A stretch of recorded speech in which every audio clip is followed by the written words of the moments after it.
We met with Mr. Fayulu as part of our philosophy of we try to meet with individuals across the spectrum. And we didn't want to come here and meet only with government. We fully intended to meet with members of civil society, and Mr. Fayulu is an important point of contact in terms of having engagement across the political spectrum.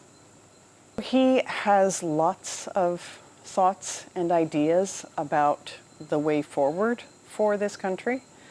I will say that my parting word to him was that he should do everything possible to ensure that his voice is being reflected in the discussions that are happening nationwide, that he is finding ways to have his opinions and views heard.